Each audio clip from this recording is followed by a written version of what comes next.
Okay, Improve It fam. Feel like today is your lucky day because I feel like it was mine. This show is going to go down in the books because we're going to change history. I'll tell you about that in just a moment. We're going to change history of the Improve It podcast, number one, with this guest. Now, just so you know, Christo and I met. I was a guest on his show, and his show is fantastic. It's called The Futur. If you have not checked out The Futur on iTunes or anywhere you listen to pods, check it out. Crushing the podcast and media game. Digital media, all things content creation. Christo is your guy. So, Chris is the founder of 2 7-figure businesses. The first of which is Blind, an Emmy Award-winning motion design studio, which he ran for over 2 decades. But then in 2014, at 42, he reluctantly made his first YouTube video, which altered the trajectory of his life and his career. And a few years later, The Futur, which is his beloved education company with millions of fans from all over the world, is now where he spends most of his time. And he dedicates his life to the mission of teaching 1 billion people how to make a living doing what they love. I cannot tell you how blown away I was in this episode, and I mean that. First of all, I love that I get to sit here and talk to a brilliant mind like Christo. He blew me away with his interview skills on his show, so we'll link to the episode of his show that I was on so you can hear that, because he's a fantastic interviewer.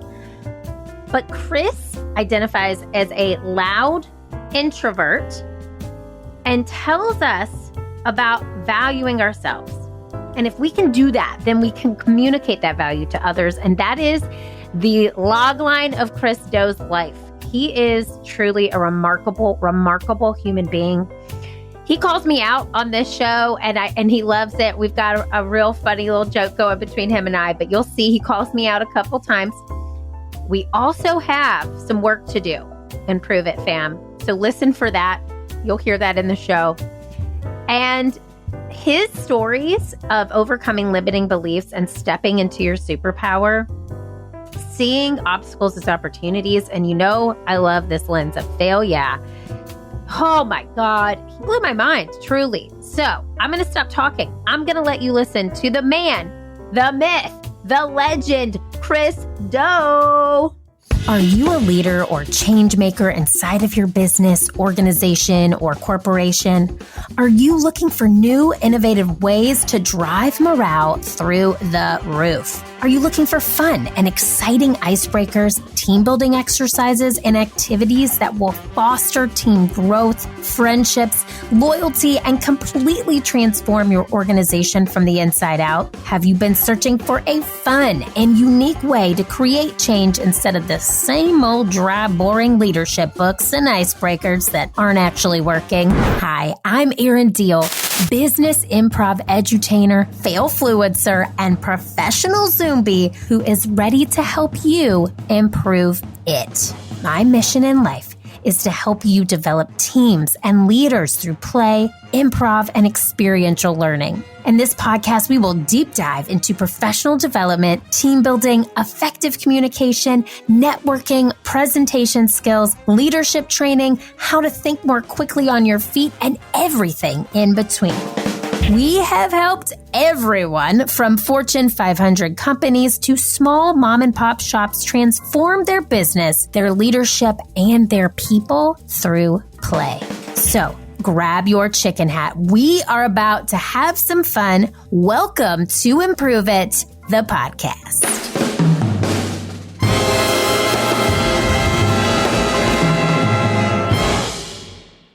Oh, you're already laughing. Chris Do, welcome to the Improve It podcast. Thanks for having me, Erin. Do I have to sing it back to you? Please, can you? No, you don't have to. You don't have to. Chris, this is a joy. I'm so happy to have you on our show. And I got to know you in our fun interview on your show, The Futur. So we'll link to that episode here. But I feel like the Improve It fam doesn't even know what's coming right now. Uh-oh. You're supposed to under-promise and then over-deliver. You're right. Well, okay. This is going to be the worst episode. Yes. Stop listening. You stop listening. Leave now. Hit pause. Run for the hills. Oh my God. Okay. Well, I've already given them the inside scoop. They know that you are an all-star in all things. However, I want to play a fun game with you that is an improv-based game that we do in our workshops. It's called 5 Facts. This is to get to know Chris. Okay. So it has a little ditty that goes with it. And I'll do the ditty. And then after the ditty, I just want to say ditty one more time. After the ditty, I want you to just tell us 5 facts about you that we couldn't find. You are everywhere. So we can't Google and find this. We can't hear it in one of your talks, in one of your awesome courses. These are 5 hidden facts. These are exclusives to the Improve It podcast, Chris. Facts about Chris. Okay, you can do a little ditty by Jack and Diane. Okay, I'm really going to talk to you after this about facilitating one of our workshops. I really feel like you're going to be an improviser. By the end of this show, it's happening. Okay, here we go. It goes like this. 5 facts. 5 facts, 5 facts, 5 facts. 5 facts. Fact 1. I thought there was going to be more to this ditty. You just said one word like 100 times. 2 words. 5 facts. None of them rhyme. 5 facts. Well, on your show, we got to work on this. On your show, I dropped all the rhymes I had in my toolkit. So there's no rhyming. This is the ditty. The setup of that was tremendous. I'm going to do a little ditty. 5 facts. 5 facts, 5 facts, 5 facts. Oh my God. Okay. Here, I'm going to... Yeah. Okay. Should I do it one more time? Has anybody ever called you out on that? Has anybody called you out on that? No, and I needed that. You know what? That was one roast of many because we talked about. Right. Okay, Chris. Before we hit record, Chris told me that he wants to go back and potentially be a comedian. Right. This is happening. So we're going to make this is. He's like, I like roasting, and I was like, improv's about support, but we need to roast. We needed a roast, and that was my start. That was my roasted start. But let me do it one more time just for fun because it's not. Because it's so special. We have to everybody, in case you missed it. Okay, here it is. One more time. Exclusive. 5 facts. 5 facts, 5 facts, 5 facts, 5 facts. Chris. I'm straight edge. Oh. I've never drank. I've never smoked. I have never touched any drug. And it's debatable. I've never even sworn. What? Yeah. Wow. So I'm straight edge. I'm really boring like that. No, and you have very clear water. There is no fruit in your water either. We talked about this as well. So I like that. Straight edge. Okay, 2. All of our birthdays, my wife and my 2 boys, end in the number 3. 13, 3, 23. So it makes it a little bit easier for me to remember birthdays. That's amazing. So not a lot of people know that. That's a fun fact. Okay, what's number 3? No pun intended of the 3s. So number 3 is my oldest son. His name is Otto. And my wife and I, before he was born, were kind of having a complete meltdown because we didn't know what to call him. But we're both graphic designers. So we designed the logo of his name first to make sure it would work. So it's a palindrome. I think it's called a palindrome where it's spelled the same forward and backwards. I designed a couple logos and she said, this will work. And that's what we did. Now, fun fact number 2, as an addition to that was so stressful for us that the next child is like, we'll just call him whatever. We put all the energy in the first name.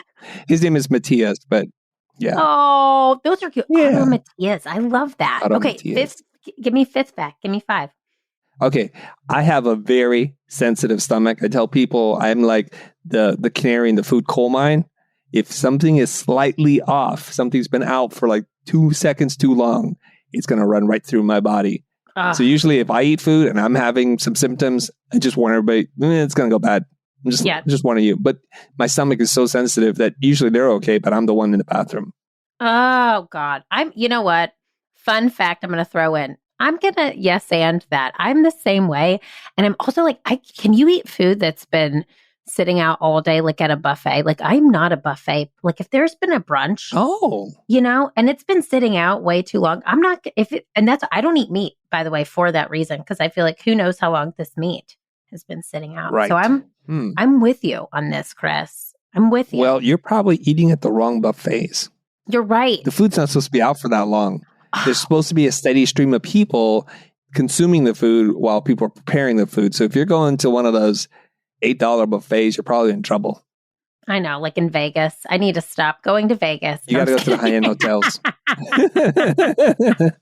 I just get it. But I will tell you, I like if I'm at a friend's brunch and I'm like, okay, I got here an hour later. I'm just like, unless it's bread or something, I'm very cautious as well. I am cautious. It's probably the secret to your thin frame there. Oh, bless up. No, you know what that is? It's called stress. No, I'm just kidding. Body by stress. Body by stress. I like that we've already talked about stress. And maybe because on your show, Chris, we talked a lot about armpit sweat. We're not sweaty here yet.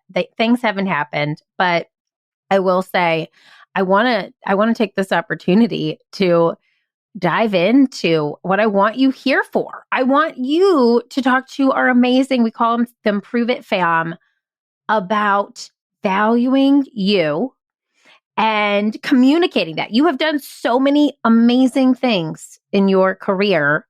So let me ask you this. You call yourself a loud introvert, which is one of my favorite things ever. Tell the Improve It fam what you mean by loud introvert. Sure. I only do that as a preemptive measure. I want to tell you why. Okay. So I'm an introvert. I'm shy. I'm socially awkward. I'm all those kinds of things. I tell people I want to make my content game just so on point, I don't have to actually develop social skills. Just putting that out there. Okay. Because if you create enough good content, someone will tap you on the shoulder. Someone will scream across the street, "Hey, Christo." And I won't have to figure out how to begin a conversation with someone. So this is what I'm working on. I'm starting to reap the benefits of this. So I'll go to an event, a conference, a function. I'll just stand there, just kind of looking around. I'll wear things so people know it's me, just to make sure consistently I look a certain way, part of my personal brand. And then people will say, "Hey, oh my God, I watched your video. Thank you so much." Or I listened to your podcast I was running. Some people say, "My wife and I sleep with you." I'm like, that's a strange way to say it, but I get it. They fall asleep to the podcast or to YouTube or whatever. And so when I was teaching at Art Center, my students would say, and because I'm pretty wild in the classroom, because for me, that's very safe space. They specifically have chosen me. I'm not like a required class. It's an elective and there's only a handful of people. So they made this decision. So I know they're there for me and we're locked together for 5 hours. Yeah. So I'm not really concerned. And so they're like, "Chris, there's no way you can be an introvert because you're just too high energy right now." I'm like, "I understand you think that." And then one day, one of my TAs, she actually saw me outside the classroom and she saw me rehearsing and preparing for a speech. And then hand over mouth, she's like, "Oh my God, you are so weird." I say, "I told you. I'm all in my head about this. You think this is an act? I'm not trying to get your introvert pity points here. This is the real deal." So I have to explain to people because they see me on YouTube and you have to show up. You really do. If you're going to make content for people to consume, you can't show up like, "Oh yeah, I don't know what to talk about and I hope you don't see me." You have to like bring some energy. And so there's that part. And so I have to explain to people I'm a loud introvert so they're like, I'm loud with the media parts. Still an introvert. Oh my God, I love it.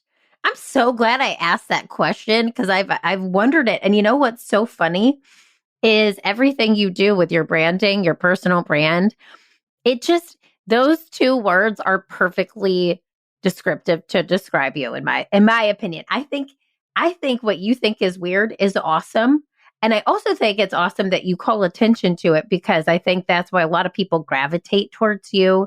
They're like, "Wow, okay, I'm introverted too. He's doing this and I can make a splash in this way. He's doing it his own way." So I think it's really inspirational. I really do. So kudos. I want to throw something out to the Improve It fam. I think first we need a new name because it's already called the Improve It podcast. We need to call them the improvisers or some weird, mashup. So it's like, yeah, we can self-identify. But I'm having lunch at a cafe at a conference I'm speaking at, and in walks this tall British guy. His name is Tom Ross. And he goes, Chris, you mind if I sit with you? I'm like, no. So we're sitting, we're talking. And he goes, I think there are 3 versions of you. And he's like, if I may be so bold. And he says this with a perfect English accent, so he can insult me and I wouldn't even know it. He says, there's the YouTube video version of you. There's the on-stage version of you. And then there's the Chris sitting in a cafe version.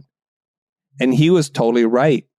And for me, especially, I think there's intention and appropriateness. And so you'll dial it up at a kid's birthday party. You'll dial it down if you're meeting a dignitary from a foreign country. And for me, that's what I have to do. So for YouTube, I'm not talking to anybody. There's literally nobody there, just a piece of glass. And you know this. And it can be very awkward and weird to speak to a piece of glass. It's the weirdest thing ever because you're getting nothing back. A psychologist friend of mine, she said it's called feeling dysregulated. So when we talk to people and they don't show any emotion back to us, we're like, are you hearing? Am I being weird? Is this confusing? Are you angry at me? And this is what happens when we do public speaking. Now, we're taught, generally speaking, or socialized to listen quietly, attentively to whoever's up on the stage. And so at times you can hear someone coughing like way in the back. And it's very unnerving for us. We feel dysregulated. It's why people have a fear of public speaking. If you translate that same feeling when you're speaking to the camera, it's the same. It's only you and you get no feedback. So I have to pretend when I say this that you actually, when you're not there, think it's funny, that you're actually enjoying this. So I have to put more energy into the screen. So I used to begin our shows like, what is up, everybody? So happy to see you. It's Friday. Happy Friday. And that's as much energy as I've got. That's it. So this is so interesting. Well, first of all, we're going to workshop what we're going to call the Improve It fam. So we're going to come back to that. Yes, okay. Please. Yes. Okay. And then 2, I also think anyone who has a British accent, they can insult me all day long. So I want you to roast me today in a British accent. And then number 3, I do just think this is so odd. This is something that I think a lot of people who speak and put themselves out there for a living really struggle with is when, Chris, I would say we know each other. Okay. And I would say we're friends.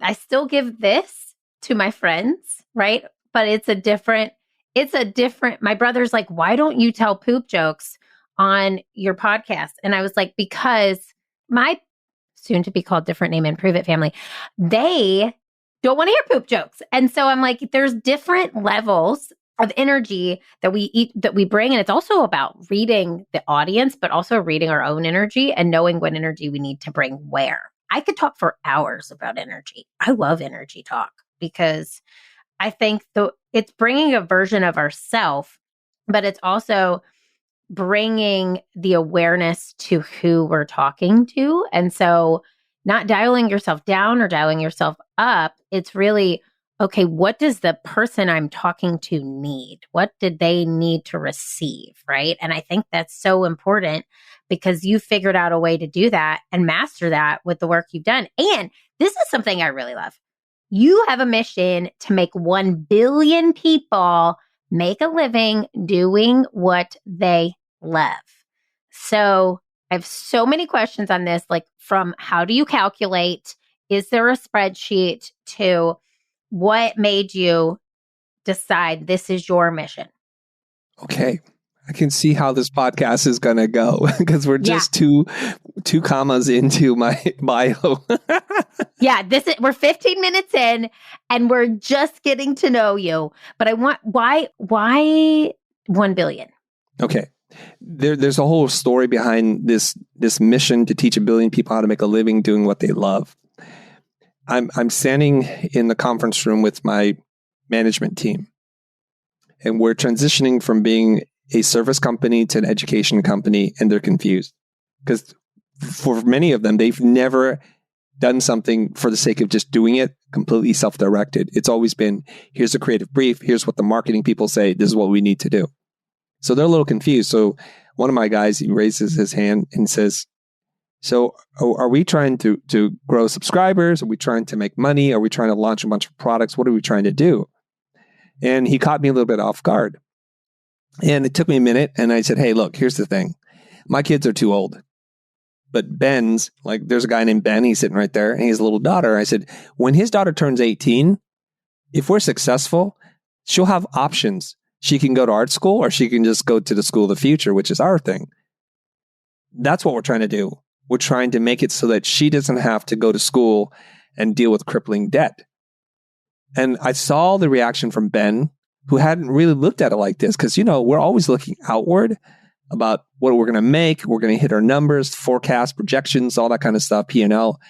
And then I made it really personal for him, and he got teary-eyed.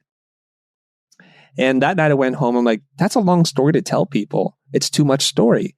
And I'm all about this, and as you are too, condense the message, make it memorable, make it repeatable. And so I just thinking that I go to sleep and the next morning I wake up and I have this line and I send it to Ben, and Ben gets so excited. He's like, this is it, Chris. And the first draft of the line was to help 1 billion people make money doing what they love. But not everybody wants to make money. So that's why we changed it to make a living, so you can define it the way that you want. Plus there's nice alliteration in there, making a living doing what you love. And that's why I put that out there. Is it measurable? Here's the next story. Some of our fans are like, Chris, how will you know? I'm sure you're going to get there, but how will you know?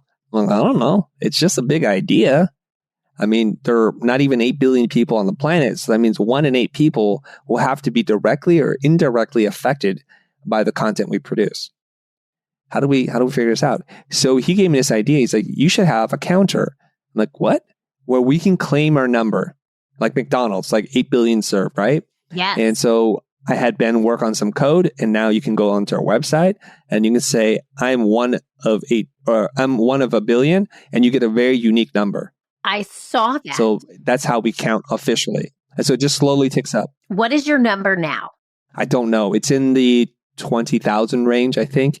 But I don't just count that number, because if you look at the minutes watched or the hours watched on our YouTube channel, something we've been doing for the last 8 years, that number is staggeringly high. We'll have almost 2 billion subscribers. I have over 800,000 followers on Instagram. So I would start to put those numbers together. The number is not that important to me. It's more about the impact that you want to make. This fills me with purpose. It's what draws me. It pulls me out of bed and compels me to do what I do. Oh, yeah. Okay. Sometimes, I like to sing sometimes. Chris, honestly, sometimes you're like, sometimes, Aaron. Okay. This is so cool to hear straight from you, because everywhere you look, your marketing is so perfectly crafted in this way. You're allowed at introvert. You have a mission to make 1 billion people make a living. I like that alliteration. Yeah. And now, like you just said, you have hundreds upon thousands of followers. I was on your podcast. I have had the most outreach from being on your show that I've had after guesting on so many shows. People value you because you put so much value into valuing yourself first, and then you communicate that. You teach people how to do that. So let me ask you this question, and maybe this is still happening, but limiting beliefs are a huge topic in the people that we talk to on this show, the people that serve people.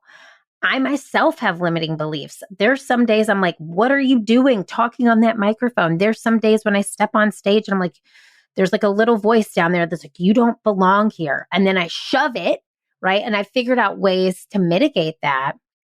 But was there ever a time in the 8 years that you've been growing this company and this brand that you had limiting beliefs? So, and then what did you do to say, shut up? So the last 8 years, rather than for me to point out the times in which I doubted myself, it's easier for me to tell you about the times in which I didn't doubt myself, because times in which you doubt yourself are really massive, right? They really are. So I didn't even want to make YouTube videos. Let's just start there. And it was my friend Jose Caballé who was like, Chris, I know you don't want to do this, because I'm like, Jose, I'm a behind the camera talent. I'm not in front of camera. I've made commercials and music videos. I direct talent. This is not my thing. Plus, I don't want to alienate all our clients. I'm liable to say something silly and trying to get a laugh, and then it's forever, man. It's on the internet. I have a business run, and people count on me to be a good role model or a leader for the company. I can't just do this. And he gave me the most generous offer ever, which is, I understand, because he's a loud extrovert. He said, why don't you just sit there and you don't have to say anything at all until you feel comfortable enough to say something. But I know you have valuable things to say. And with that, I'm out of excuses now, Aaron, because I could just sit there and do literally nothing. And that's kind of what I did. I was so nervous and so uptight and self-conscious that I couldn't even introduce myself. I can't even say my own name. So he has to introduce me for me. It's kind of really weird. And I'm just sitting there, jaw clenched. And eventually I say a few words and you could see it, like my mouth barely opens when I'm talking. And it's so awkward and weird. But that very generous offer set me on a path and a trajectory that led me to this moment, me talking to you, recording podcasts, stepping up on stage. And I just feel like everybody needs someone like that in their life, a Jose in their life, who's going to support you unconditionally and provide you with the tools that you need so that you can discover your own voice.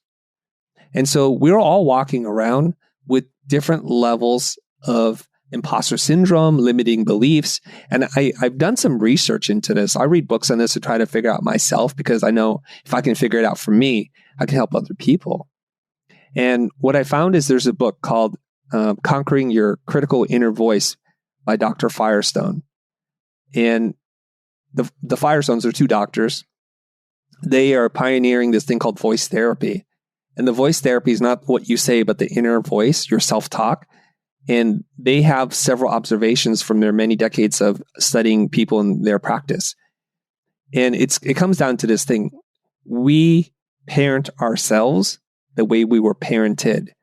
So quite literally, the people we depended on for survival, for food, for protection, for shelter, what they did was they consciously or unconsciously downloaded an operating system to us that we still carry on today. And it was designed mostly to protect us. So they warned us about all kinds of things. Like a simple thing is like, don't talk to strangers.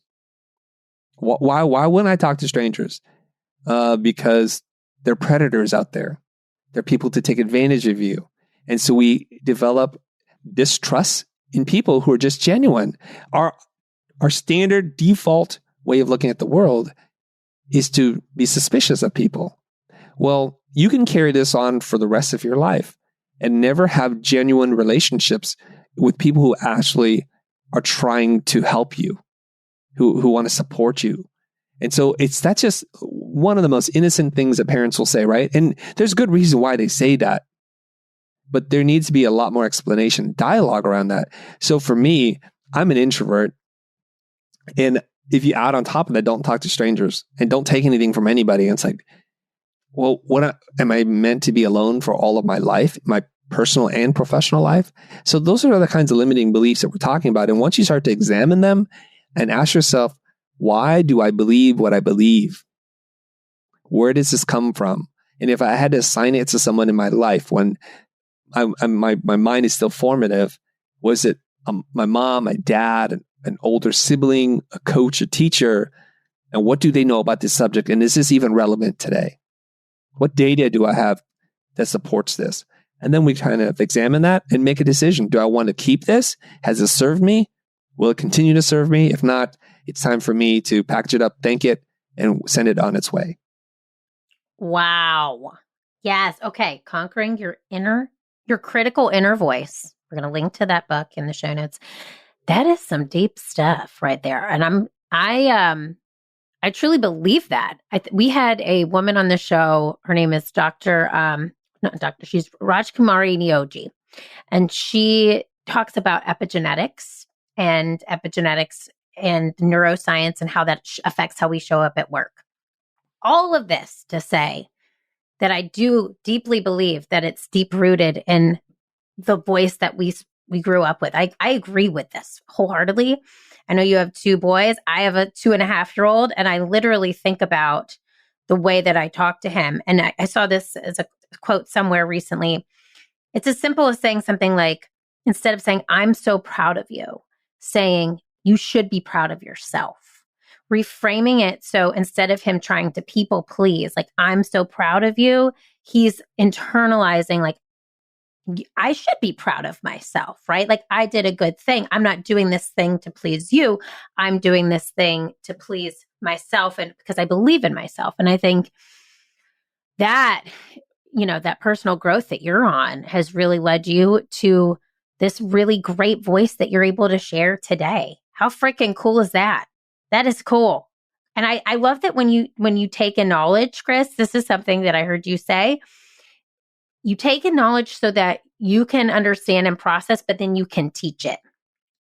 And I think that's cool. That is, I think, part of your why, and part of this 1 billion people to make a living doing what they love is you're a lifelong learner. You're trying to help learn so that you can process and you can teach others, which I think is cool and the root of why you're so good at what you do. So I have a fun little activity. It does not have a ditty. Okay, sorry. I'm just gonna spoil it. No ditty. No ditty. But it's no ditty, but it's called Superhero. Okay. And we use this activity in a lot of our work because it helps people use storytelling to essentially become their best self. So how it works is we ask our participants, so I'm going to ask you to come up with any superhero power, give that superhero a name,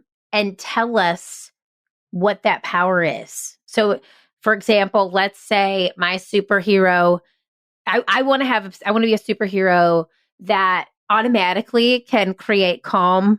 So I'm going to name her Keep It Calm Kathy. Okay. And I've got a cape.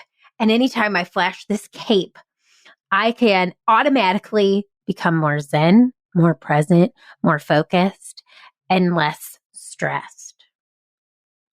So if you could have any superhero power, what would it be and what would you name it?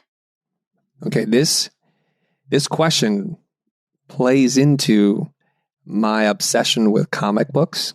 Great. So I'm right there with you. Now, the problem here is too many options, right? Too many options. You got to go to That's nobody can see what my hands did. They went out to in. We got to narrow it in.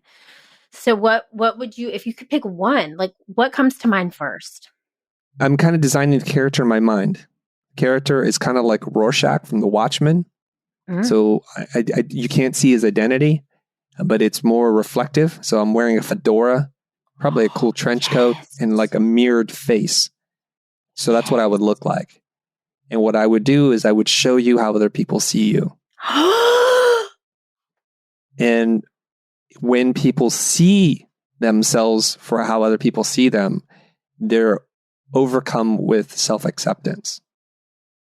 And I think if we could just do this more for people, there would be less anxiety, less stress, less frustration, less depression, less people-pleasing. And I think it's a very healing power because I think there's this thing. I'm not like a big psychotherapy, psychology person, but I think Carl Jung talks about this. There's a side to us that we just dislike so much. I think he refers to it as the shadow self. And so we're constantly trying to hide this from others.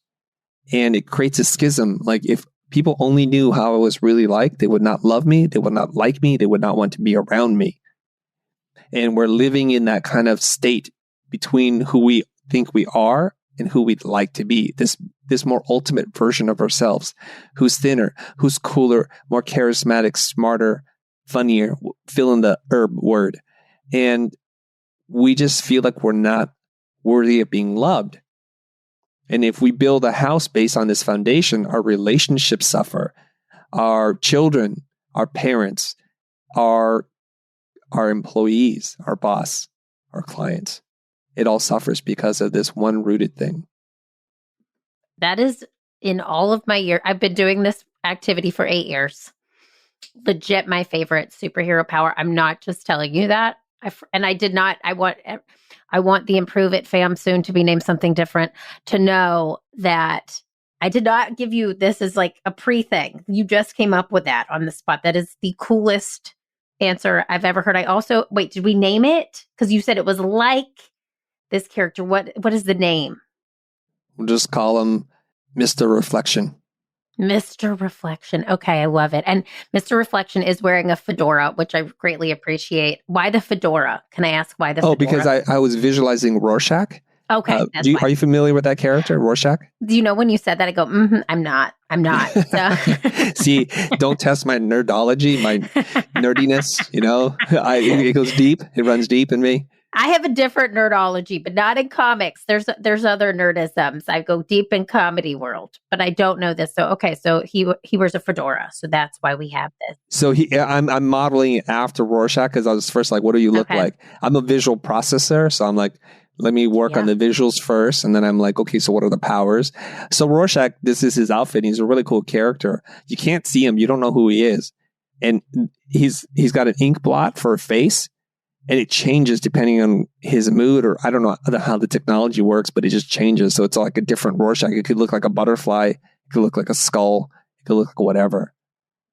So that's the one part I would change. Here's the other thing too. When we try to communicate to people, we try to find an idea they already know. Unfortunately, you don't know this character. And then you just make one change. So it's not all foreign and weird.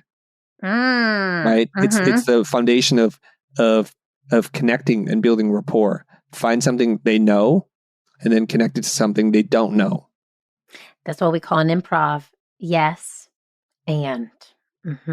Look, here's an example. Here's why I think you need a stronger name for your community and crew. Give it to me. First of all, it should make people smile and it should provoke curiosity. Like it doesn't need to explain the whole thing. So what you need to do is you need to smash up two ideas. You need to misspell it. You got to do something weird, like how Geico has a gecko, so you can remember it's Geico. Yes. Right? Hey, and all right. So recently, I've been putting out things that relate to my last name, and somebody gave me the best one ever. And they said, Chris, we follow you everywhere. You can call me your disciple. And I loved it. See, the community is much smarter than I am. So I'm just going to use that. Okay. And I would say to people, I have a black belt in Dofu. I saw that too. It's my martial art. That's your martial art. Okay. Well, I've got a punny last name. My dog's name is Big. Middle initials FN. What's my last name? Deal. You know it. So I don't know. Maybe you got to work on that. I got to workshop this. Chris, I thought right now this was the brainstorm. I thought you were going to give me the name. I was so excited. I've been working on the background, but I don't have so many processors here. Oh, God. I gave you so many Easter eggs. Come on, Chris. I know. I'm letting you down here. Dang. No, you're doing amazing. You're doing amazing. But you know what? The family will show up. Yeah. Fam. Okay. And that's what we're going to use this episode to do. We're going to create a new name, something improve. Because I did smile when you said disciple. Yeah. I did. So you're right. I need to smile. You see, it has that that's funny. Yeah. And I like it. So it's the word disciple and you just misspell it a little bit. Disciple. Okay. I love this. Well, we'll workshop it, but I want to also ask you about something I read that you talk about a lot, which is a big correlation to what we do at Improve It. So in improv, as you can see, the people that listen to this show, I'm not going to say Improve It family, but there is a sign behind me that says fail, yeah. And you talk a lot about looking at obstacles as opportunities. Improv, we say on stage, there are no mistakes. There are only gifts. Things that happen at work, they may look like the worst thing ever, but we should celebrate those failures. If we can celebrate those failures, we can see them as learning opportunities. So this is a loaded question. Okay. I know that this is something How many bullets? that one bullet. One, okay. What is the biggest obstacle that you had to overcome? And what made you stronger? If you could pinpoint one thing, and it doesn't have to be in the past 8 years, what would it be? Okay. That's a big question. It's a big one. And maybe you don't have, maybe this isn't the one, but it's something that sticks out. Oh, it's the one. Okay, I'm You ready. have one bull in the chamber. I got to deliver. Give it here. I think the biggest obstacle I've had to overcome, and you're going to hear recurring themes here, which is just finding my own voice in the world. And I'll tell you, so I grew up, I'm a first generation immigrant. My parents are, and I'm from Saigon, Vietnam. English is my second language. You add into introversion, you add in the fact that in some schools that I went to, I was like one of two Asian people. And so I was confused a lot because I didn't understand that I was born somewhere else. And why doesn't anybody look, sound like me? I don't understand this. And my parents couldn't help me much because they're not of this culture and they're busy working their tail off. And so for a long time, I just really, really wanted to be invisible because I got picked on. I got into fist fights with people. It was a rough thing. And you can see me. I'm not a big person. I'm 5'8". I'm 140 pounds and much smaller when I was younger. And so we moved around a lot too. So it became really difficult for me. I calculated at one point, I think it was like every 1.5 years, we either moved or I switched schools. So it didn't give me a great sense of community and putting my roots down. I don't have childhood friends for this reason. And I learned early on, don't be friends with that person because we're going to move. And so I'd get to really know people and be accepted. And guess what? Mom, Dad, we're moving. Oh, okay. So I'm going throughout life like this. I'm into high school and somebody all wants to fight me. And I'm like, why do you want to fight me, man? Because, you think you're too good for us. You won't even make eye contact. You understand? I don't make eye contact because I don't know what to say to you. I'm looking at the floor or the ceiling or the sky because I don't even know how to have dialogue with people. So it's been a lifelong journey up until this point. Like, who am I? And I just want to find one thing that I can build my identity on. And luckily for me, senior year in high school, my younger brother's wrestling coach, his name is Rudy. And he's like, doesn't your brother draw or something? Like, does he want a job being a designer? Heck yeah. I don't even know what that word is. So I get this job. I'm totally unqualified to do this work, but I get this job at a t-shirt company and they do silk screening there. And I start to get introduced to this world of design, and they're professional people who do design as a service. And I had never seen this before, and it changes my life. I then make up my mind to go to art center. I get my degree in graphic design. I learn about typography, and I start to build my identity around graphic design. So for 2 decades, anybody asked me a question, what are you? What do you do? I'm like, I'm a graphic designer. I would just fall back on that all the time. That's my rock. But then later on, I started to realize, what do graphic designers do? They design graphics. An interior designer designs interiors. A product designer designs products. But now I feel like I've outgrown this label. Because graphics are things that you see and you look at and they're manipulated. So it's like, I don't do that anymore. That's why I also put in my title, I'm a recovering graphic designer. Mm-hmm. So finding my own voice. And I just want to make sure that everybody who can listen to this, wherever you are in your journey, where you're at the beginning, the middle, or you've overcome that part, finding who you are, your self-worth, building self-esteem, it's a really critical part to developing you as a whole person. So here's the thing. I think I made this up because I don't remember reading this anywhere. When we seek validation from others, we're going to try to fill a hole that can never be filled. It's a bottomless pit. I'm just letting you know right now. It's a ditch that never ends. But when we learn to accept ourselves for who we are, we will feel whole. And there's a big difference there. It's seismic. And I'm just going to park it there.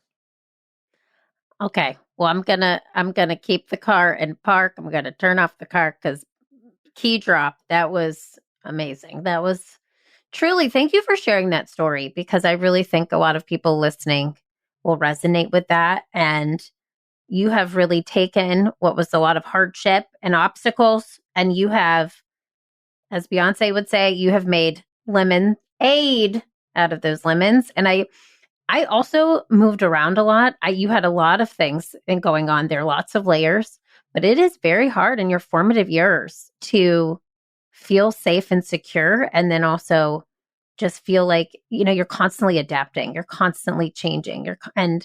But what I think I've really seen that through line is through that you found this Chris discipleship. You found this person who really knows who they are, a dad, a husband, a recovering graphic designer. All of those things make you so wonderful at what you do, and they make you so special to teach, because you can't teach unless you have fully gone through some of these things. And I really think a lot of people are grateful that you share those experiences. I know it's the through line of a lot of things that you do. So I also saw, Chris, I saw a talk. I was doing my research and I saw you were talking about overcoming obstacles. And you said, why do some people look like maybe she's born with it? Or maybe it's just a Maybelline ad. But I love that so much. See, you are a comedian. You are a comedian. Okay. So if you could leave this audience no longer named the Improvement Family, formerly known as, you're now Prince. Your name is Prince. Okay. So if you could give this formerly known as Improve It Fam, just last parting words of wisdom, what would it be? From Chris, straight from Chris Doe to you, what would it be? Okay, actionable things now. I want all of you to think about somebody that you're extremely grateful for, someone who's helped you in your time of need, someone who's never doubted you, just unconditional love and support. And I want you to imagine them in your mind right now, to visualize this person, like their scent, how they wear their hair, what their favorite scarf, shirt is. I want you to really visualize this, because it's important for you to start to feel this and let the positivity emanate out from your mind, your body, and just let that aura go. And I want you to write them like a love letter in your mind. Just say, I so appreciate you for these things, and just go down and just let it flow. Right? And I just want you to project this energy. If you move your mouth, if you say it out loud, that's okay. And there's this thing where when we're grateful for others, we start to become more grateful for ourselves. And it starts to change your state. Like if I move around my life and I say, I hate this thing, I hate going to work, you know what? It's going to impact your performance. If you're like, I hate mowing the lawn, you're not going to enjoy 1 second of that, and you're not going to be able to smell the grass. You're not going to be able to see the insects and hear the chirping of the birds and feeling the sun and the breeze on your face. You're not going to feel any of that because your state is one that's negative. But if you start to have a different relationship, if you start to tell yourself a different story, and you reframe it in a positive light, like, I get to have a lawn, which means I have a home, and I have enough money to buy a lawnmower. I get to do this. It is a privilege to be able to do this. It starts to change your relationship. And now when you're out there, you might contemplate the meaning of your life and the direction that you're heading in. And you're going to have a much more positive relationship. And so what I want you to do is to think about this person, visualize them, and write this imaginary love letter, thanking them for everything, just filled with gratitude. You're filling up to the top, so it's coming out of your pores. Now, if you want to, and you don't need to do this next part, you could write them a note. Just committing ideas into something that's tangible, the transformation of all those electrical impulses out of your body, translate onto a piece of paper, reinforces that. Like when your hand moves a pen or a pencil and the letters form, it's translating this. So you're experiencing it, I don't know, 2 times, 4 times. I don't know. There's something there. And send it off. And don't even expect a response. Next, if you want to take it to the next level, you would call them. You're like, you know what? Whoever this person is, I haven't talked to you in so long. And I was just thinking about you today and how grateful I am to have you in my life. how much I appreciate you, and then give them a few detailed things so they know. First of all, they're going to walk away from that call just beaming, glowing, floating that day. And it's going to remind them of their humanity and what it means to be in this world, that it's not just about us, but the lives that we impact, the lives that we touch. But just saying it out loud allows you to relive it again. It reinforces it so it becomes very real.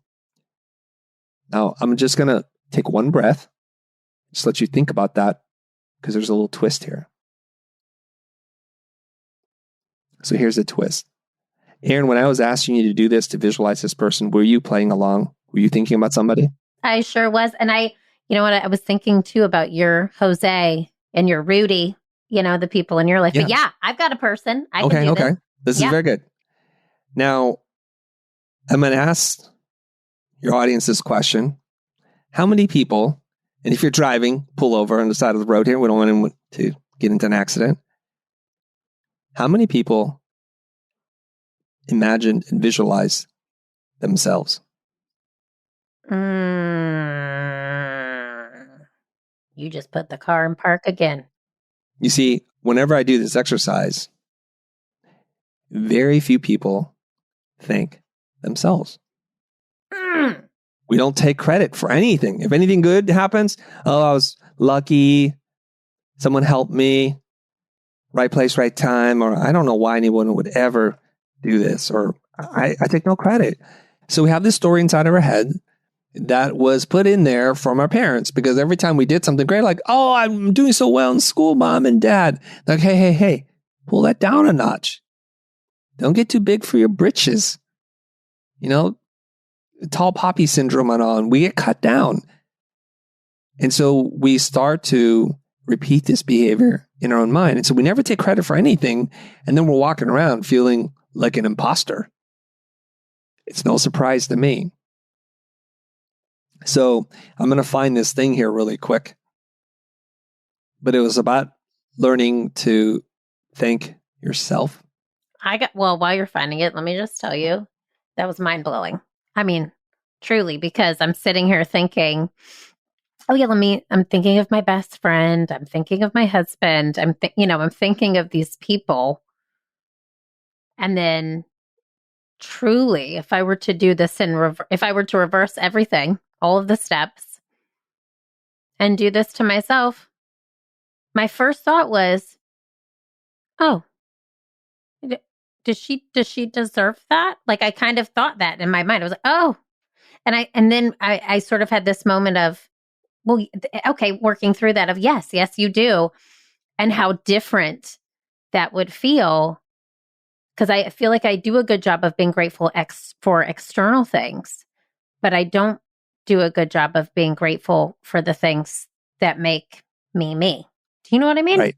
I know exactly what you mean. So here's what I do. Like when I'm working late at night and I do something, and it's just small victories. We start small. And when I do something, I just quickly snap out of that. I'm like, that was really good. Man, you've worked at this, Chris. Yeah. That is really cool. How did you know how to do? Oh, you've been reading. Oh, you've been working on this for a while. And I do this all the time. Genius. Honestly, did you find your thing that you were looking? I did. And I'm ready to share it with you. Okay. Share with me, share with the audience. I'm going to share two things with you and your audience. Okay. So everybody just get yourself in a comfortable state. Relax. Okay. Let the words seep into your subconscious. You've got this. Let it fill your body, your heart, your soul, and your spirit. There's two things I want to share. One, this speech went viral. It was by Snoop Dogg, and he was standing there at the podium, and it's called his Thank Me speech, which is part of one of his rap songs, I believe. Okay, so it's hilarious, right? But as you listen to, like, why don't we all do this? Why is this an anomaly and not the standard? So he's up there and he says, last but not least, I want to thank me. I want to thank me for believing in me. I want to thank me for doing all this hard work. I want to thank me for having no days off. I want to thank me for never quitting. I want to thank me for always being a giver and trying give more than I receive. I want to thank me for trying to do more right than wrong. I want to thank me for just being me at all times. Snoop Dogg, you a bad mother trucker. And I love that so much. I love that. And I know that that little voiceover has gone crazy on Instagram. Yeah. I want to thank me for that. Chris, I'm truly blown away by that because I really do feel like I make an attitude of gratitude a practice in my day-to-day. I've tried to make it a thing in my son's life. And, you know, what we don't do is we don't say, we always say at dinner, what are you grateful for? We never say, what about you are you grateful for? And I think that in itself, that I'm so happy you shared that because that self-work is what has literally put you on this microphone time after time. And that self-work is what gets you back on that microphone time after time. And it's that self-work that helps other people believe in themselves and take that superhero power and really embody it. That combined with Mr. Reflection are two of the best things that I have heard in a very long time. So I want to say thank you for that. Thank you. I have one more thing to share with you. Share it. So, yeah, we are in a culture where modesty and humility are virtues, and people who think too highly of themselves are cut down all the time. And I got into a little discussion about this with my wife, and I posit this as an argument. If I did not love myself, if I did not feel I was worthy of being loved, you would have to spend most of your energy feeling that for me, which leaves you little for yourself. So I think we need to stop for a minute and not question this. We should be supporting this idea. The most attractive people, in my opinion, aren't the ones who have all these material things, who are flaunting it and being loud and sucking up all the oxygen in the room. They're the ones that walk around with a quiet confidence, self-assured, completely comfortable in their own skin. So if you transmit this energy where you're unsure and you're always fidgeting and doubting yourself, is that client going to award you that gig? Maybe, because your work is that good. But I think it has to begin from the inside. I don't think I'm a particularly attractive person, but people are attracted to me because at some point in my life, I figured out this is me. I'm giving you the best of me, all of me. And if it's not enough, I don't know what to do for you, friend. But I don't have to be all things to all people. So when I give this exercise, of course, no one writes the letter to themselves. Very rarely. And then I say, here's a letter I wrote to myself, but it's for you. So here's the letter. I see you, the real you, and I accept and appreciate all of who you are. You don't need to be any more or any less to be enough for me. I just wanted to remind you in case you get lost or forget. I am your number one fan and will always be here for you. This is my letter from me to you. Okay. Well, nobody knows that I can see you looking directly at me right now. And I feel like that was directly to me, but it was to everybody. And I have tears in the retina because, Chris, that is beautiful. That is what we need more of. And it goes back to Mr. Reflection. You are showing them the mirror that you see. And a lot of times I think in my own head, I forget how others see me. I feel like a lot of people listening forget how others see them. And we're just more than one thing. We're more than just a graphic designer. We are human beings. We are parents. We are siblings. We are bosses. We are aunts, uncles. We are all the things. And so reminding ourselves of that, and then you giving us that gift of our presence is truly remarkable. I want to thank you so much for giving this space today, for giving this loud extrovert an opportunity to talk to you and for you to share this wisdom that you have been gaining, that you so beautifully share with your audience here on our show. So tell me, and tell our soon to be named formerly the Improve It family where they can find you. If they want to know more about Christo, where do they go? What do they do? Being that I'm a loud introvert, I try to make it very easy for you to find me so I don't have to learn how to develop social skills. So if you search anywhere on any social platform, I'm at the Chris Do, and Do is spelled D-O. Yes. We're going to link to all your links in the show notes. I have to say, Chris, this was truly a joy. And I know that 1 billion people who get to hear your story are the luckiest people in the whole world. So thank you, friend. Thanks for coming on our show. Thanks for just being you. And thanks for putting your light and your gifts into the world. Thank you very much, Erin, for having me. It's been a real pleasure.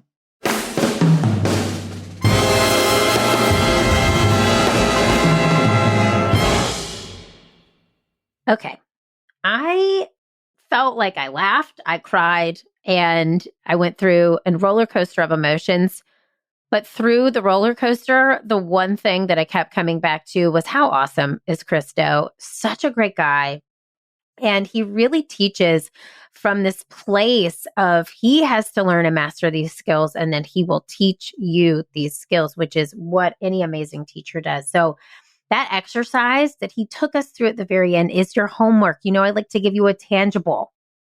But instead of writing that letter to the person that you find super supportive. So when he flipped the script on us and said, have you ever considered writing that letter to yourself? I want you to take that and do it. Do it.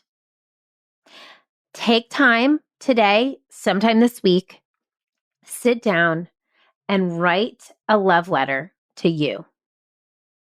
I want you to, this is yes-anding yourself first and foremost, but it is a opportunity to appreciate you, to really get to value yourself, because in that value of you, you are able to communicate that value to others.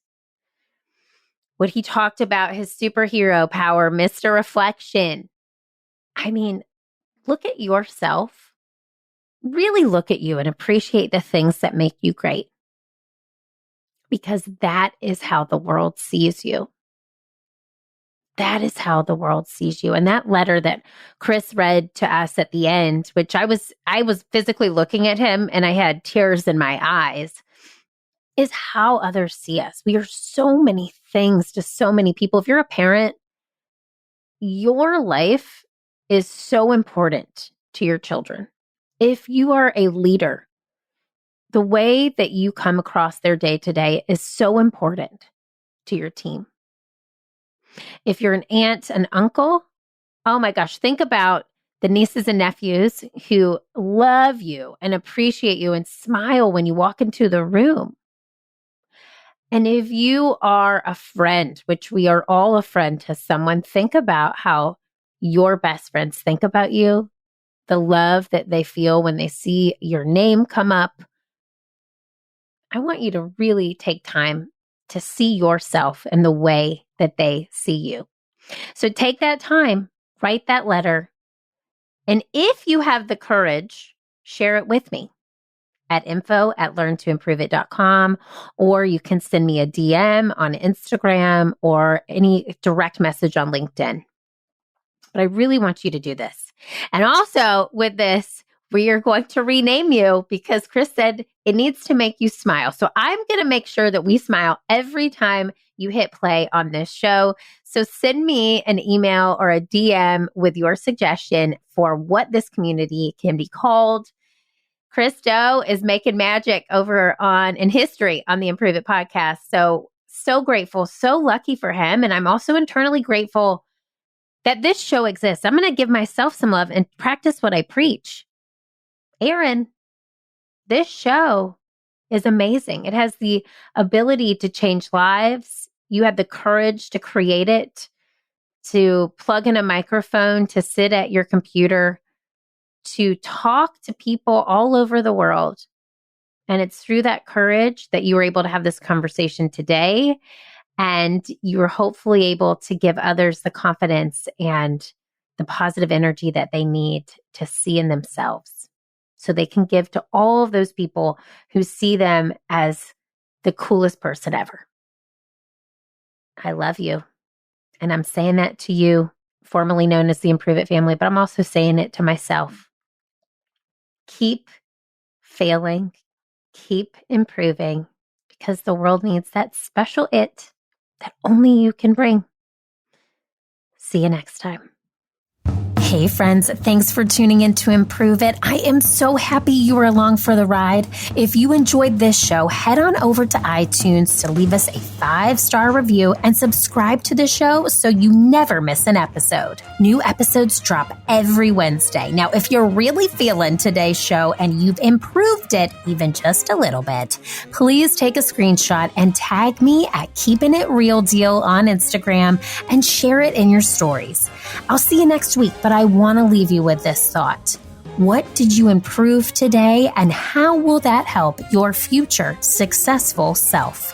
Think about it. I am rooting for you, and the world needs that special it that only you can bring. See you next time.